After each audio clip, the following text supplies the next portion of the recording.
কেমন আছেন বন্ধুরা? আজকে আমি আপনাদের জন্য দুর্দান্ত একটা ভিডিও নিয়ে আসলাম। ভিডিওটা হলো আমরা কিভাবে ক্যাশ মেমো অথবা বিল ভাউচার তৈরি করব। তো ভিডিওটা শুরু করার আগে অবশ্যই আমাদের চ্যানেলটি সাবস্ক্রাইব করে দিবেন এবং পাশে থাকা বেল আইকনটি অল সিলেক্ট করে দিবেন। তো আমি শুরু করতেছি আমাদের ভিডিওটি। তো ফার্স্ট অফ অল আমরা MS ওয়ার্ড আমরা ওপেন করে নিব। তো আমি ওয়ার্ড ওপেন করতেছি। ওয়ার্ড ওপেন হওয়ার পর আমরা প্রথমত আমাদের এই পেজটাকে আমরা রিসাইজ করে নিতে হবে। তো আমরা রিসাইজ করার জন্য আমাদের এখানে রুলার আছে, এই রুলারের পাশে এখানে ডাবল ক্লিক করবেন। ডাবল ক্লিক করার পর আমাদের এখানে পেপার সাইজ যাবে। তো আমরা এখন পেপার সাইজ দিব। আমরা ফার্স্ট অফ অল এখানে 0.2 দিব, এখানেও 0.2, 0.2, এই জায়গাও 0.2। তারপর আমরা পেপারে যাব। পেপারে যাওয়ার পর আমরা এখানে লিখব 4.5 আর এখানে 5.5। তারপর আমরা ওকে বাটনে ক্লিক করব। আমাদের পেজটি সেট আপ হয়ে গেছে। এখন আমরা ফার্স্ট অফ অল আমরা এখানে একটা বক্স নিয়ে আসব বা একটা টেবিল ধরতে পারেন। তো আমরা ইনসার্ট মেনুতে যাব। ইনসার্ট মেনুতে যাওয়ার পর এখানে টেবিল আছে, টেবিলে ক্লিক করার পর আমরা ফার্স্ট অফ অল একটা ঘর নিব। তো আমরা একটা ঘর নেওয়ার পরে আমরা ফার্স্ট অফ অল লিখব নাম্বার।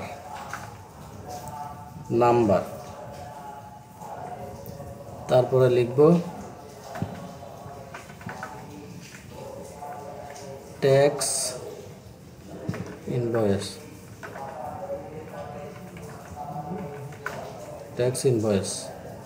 বিল, ট্যাক্স ইনভয়েস বিল। তারপরে লিখব আমরা ডেট।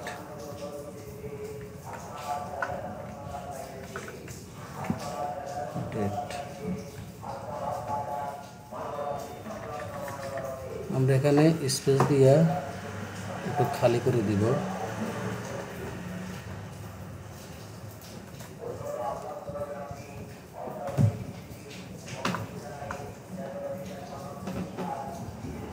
আমরা এই লেখাটা একটু সেন্টার বরাবর নিয়ে আসবো। তার জন্য আমরা ইনসার্টে ক্লিক করব, ইনসার্টে হোমে ক্লিক করব, হোমে ক্লিক করার পর আমরা এখানে ক্লিক করব। তো আমাদের লেখাটা সেন্টার হয়ে যাবে।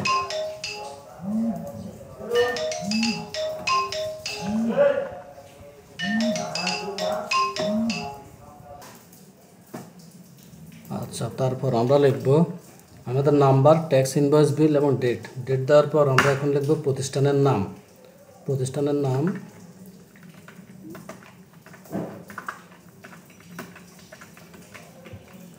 আপ্রাবিডি শপ। তারপরে লিখব আমরা অ্যাড্রেস। তারপরে আমরা লিখব অ্যাড্রেস,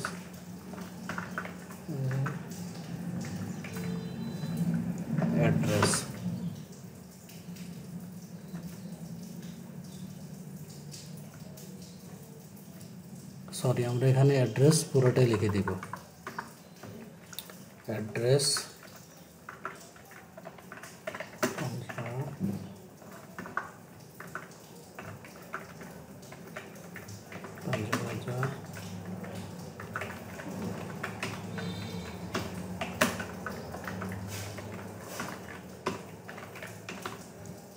নোয়াখালী। তারপর আমরা লিখব mobile, MOBILE, mobile plus date.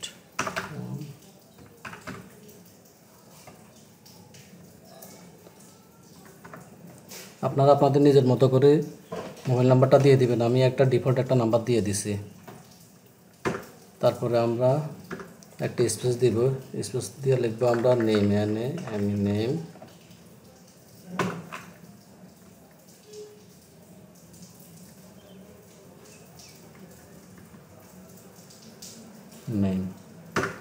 তারপরে লিখব আমরা অ্যাড্রেস।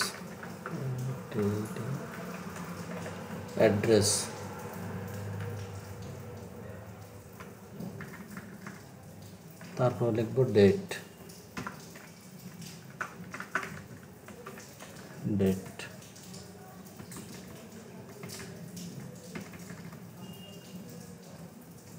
ডেট, তারপরে লিখব আমরা মোবাইল, তারপর আমরা লিখব মোবাইল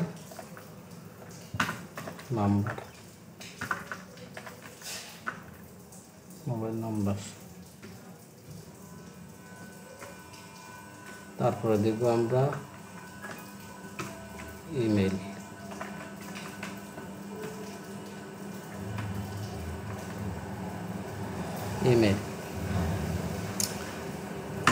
এখন আমরা এন্টার দিয়ে এখানে আমরা কয়েকটা কলম নিতে হবে। কলম নিতে হলে আমরা কি করব, আমরা এখানে যাব, ইনসার্টে যাব, ইনসার্টে যাওয়ার পর আমরা টেবিলে যাব, টেবিলে ক্লিক করার পর আমাদের এখানে কয়টা কলম লাগবে, আমাদের যেমন সিরিয়াল নাম্বার দিতে হবে, ডেসক্রিপশান দিতে হবে, কোয়ান্টিটি দিতে হবে, রেট দিতে হবে, অ্যামাউন্ট দিতে হবে। তাহলে আমাদের 5টা কলম নিতে হবে। আমরা এখান থেকে 1 2 3 4 5 আমরা এই পর্যন্ত নিলাম।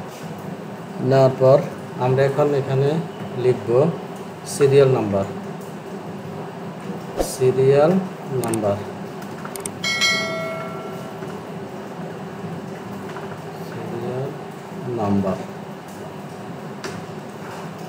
তারপরে এই ঘরে লিখব ডেসক্রিপশান,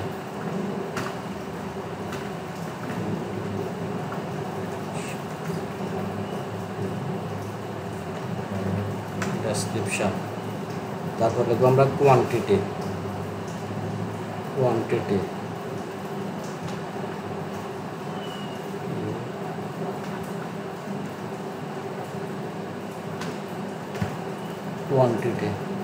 তারপরে লিখব আমরা রেট,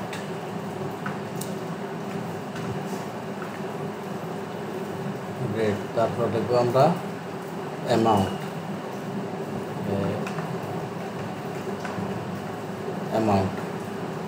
আচ্ছা, এখন আমরা এখানে আমরা এই রোর উপরে ক্লিক করে আমরা ড্র্যাগ করে যতটুকু নিচে নামাতে পারি নিচে নামাবো। আমি এই পর্যন্ত নামালাম। তারপর আমরা এখন এখানে কি করব, আমাদের নিচে একটা কলম তৈরি করতে হবে, এখানে টোটাল ডিউ এবং টোটাল টাকা। তো আমরা তার জন্য আমরা আরেকটু নিচে নামিয়ে দিই, আমরা এ পর্যন্ত নিলাম। নেওয়ার পর আমরা এখন এখানে টোটালের একটা ঘর তৈরি করব। তার জন্য আমরা ডিজাইনে যাব, ডিজাইনে যাওয়ার পর এখানে ড্র টেবিল আছে, ড্র টেবিলে যাওয়ার পর আমরা এখান থেকে একটা রো দিয়ে দিব, তারপরে এখানে একটা দিয়ে দিব টোটাল লেখার জন্য দিয়ে দিছি। এখন আমরা এগুলো একটু ছোট করে দিতে পারি, যেহেতু সিরিয়াল নাম্বারের ঘরে এত বড় রাখার দরকার নাই। সিরিয়াল ঘরে একটু ছোট করলাম, ডেসক্রিপশান একটু বড়, কোয়ান্টিটি একটু ছোট থাকুক, আর রেট একটু ছোট করে দিলাম।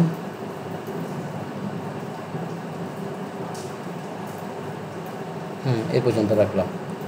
তো আমরা এখন এখানে লিখব টোটাল, তারপরে এই ঘরে লিখব আমরা ডিউ টাকা,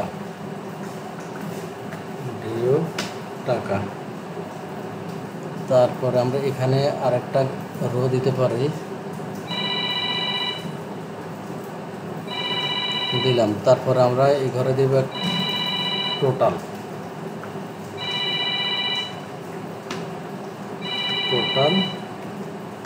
টাকা দিলাম। এখন আমরা চাইলে আমরা আরেকটা রো নিতে পারি এখানে সিগনেচার নেওয়ার জন্য।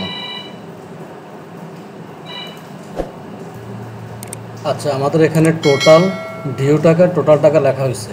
এখন আমরা নিচে সিগনেচারের জন্য আরেকটা রো অথবা কলম নিব।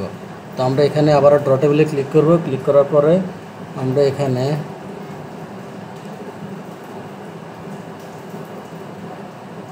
আরেকটা কলম নিয়ে নিলাম। আমরা এখান থেকে কলমটা নিয়ে নিছি। নেওয়ার পরে আমরা এখানে একটু খালি রাখবো। তো খালি রাখলে এখানে আমরা ইরেজারে যাওয়ার পরে আমরা এই ছোট একটা কলমটা আমরা কেটে দিব। এখানে দেখতেছেন আমি কেটে দিচ্ছি। কেটে দিচ্ছি। দেওয়ার পরে আমরা এখন এখানে আমরা লিখব, আমরা এখানে লিখব, এখানে কার্সারটা এখানে নিয়ে আসবো, আসার পরে লিখব ইন ওয়ার্ড। তারপরে আমরা এখানে লিখব সিগনেচার।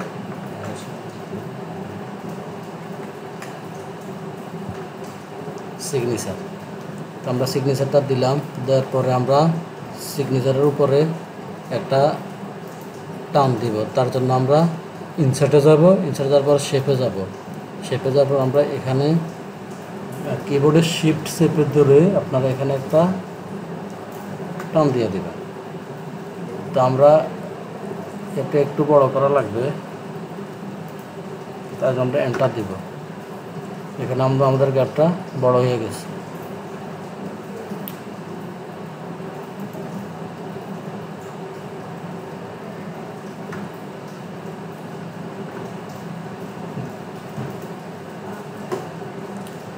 তো বন্ধুরা ভাই, এখন আমাদের আরেকটু ছোট কাজ আছে। এই কাজটা হলো আমরা আমাদের ক্যাশ মেমোটা একটু সৌন্দর্য বাড়ানোর জন্য আমরা এখানে আপরা বিডি শপ মানে কোম্পানির যে নামটা আছে নামটা আমরা একটু বড় করে দিব। এখানে আমরা নামটা এখানে আমরা 20-22 করে দিলাম। 22 করে দেওয়ার পর এটাকে আমরা একটু মোটা করব। এখানে আমরা এখানে বি দেখতেছেন, বোল্ড করে দিলাম, তাহলে নামটা একটু হাইলাইটস হয়ে গেল। আর আমরা এখানে এটার ফন্টটা একটু চেঞ্জ করে দিতে পারি। এখানে আমরা এই ফন্টটা দিয়ে দিতে পারি সুন্দরের জন্য। তো বন্ধুরা দেখতেছেন আমরা কত সুন্দরভাবে আমরা একটি ক্যাশ মেমো তৈরি করে ফেলছি। তো আমরা এই ক্যাশ মেমোটা আর একটু কালার দিতে যদি যাই, তাহলে আমরা এখান থেকে ক্যাশ মেমোর উপরে ক্লিক করবেন। ক্লিক করার পর এখানে ডিজাইনে যাবেন। ডিজাইনে যাওয়ার পর এখানে আপনার শেডিং আছে, শেডিংয়ে যে আপনারা যে কোনো একটা কালার দিয়ে দিতে পারেন। যেমন আমি এই কালারটা দিলাম, দেখতেছেন এখন মোটামুটি অনেক স্ট্যান্ডার্ড লাগতেছে। তো এইভাবে আপনারা আপনাদের প্রতিষ্ঠানের জন্য, নিজেদের যদি কোনো প্রতিষ্ঠান থাকে তাহলে নিজেদের প্রতিষ্ঠানের জন্য আপনারা এইভাবে ক্যাশ মেমো বা বিল ভাউচার তৈরি করতে পারবেন। তো ভিডিওটা যদি অবশ্যই ভালো লাগে তাহলে অবশ্যই একটা কমেন্ট করবেন এবং আমাদের চ্যানেলটি সাবস্ক্রাইব করে নেবেন। আল্লাহ হাফিজ।